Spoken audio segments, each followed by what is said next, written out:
قرآن کی سورہ الحج کی آیت 27 میں اللہ نے کہا ہے کہ لوگوں میں حج کا اعلان کر دو، وہ تمہارے پاس آئیں گے پیدل اور دبلے پتلے اونٹوں پر سوار ہو کر، جو دور دراز راستوں سے آئیں گے۔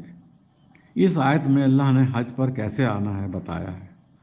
رسول اللہ صلی اللہ علیہ وسلم نے حج اسی طرح سے کیا، اونٹنی پر بیٹھ کر، اور خطبہ بھی اونٹنی پر بیٹھ کر ہی دیا۔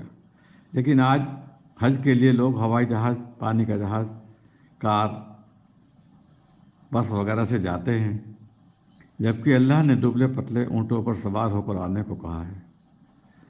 کبھی رسول صلی اللہ علیہ وسلم نے یہ ہدایت نہیں دی کہ میرے بعد آپ ہوائی جہاز وغیرہ سے حج کرنے آنا۔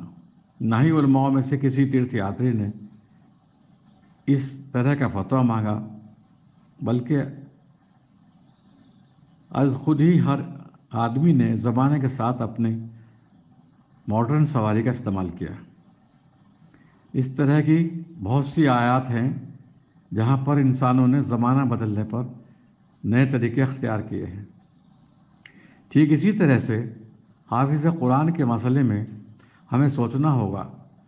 رسول اللہ صلی اللہ علیہ وسلم نے پہلی اکیڈمی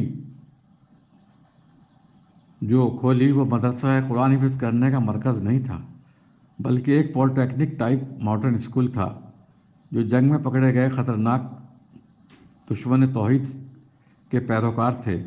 ان لوگوں سے رسک کے لیول پر پڑھائی جاری رکھی۔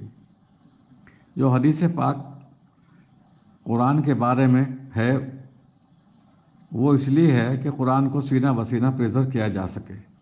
یہ سلسلہ جب تک اہمیت کا حاصل تھا، جب تک پرنٹنگ پریس نہیں آئی تھی یا موبائل یا چپ ایجاد نہیں ہوئی تھی۔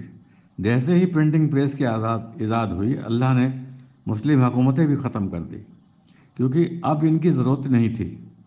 ویسے بھی عربی لوگ اگر حفظ کرتے ہیں تو اس کو سمجھتے بھی ہیں۔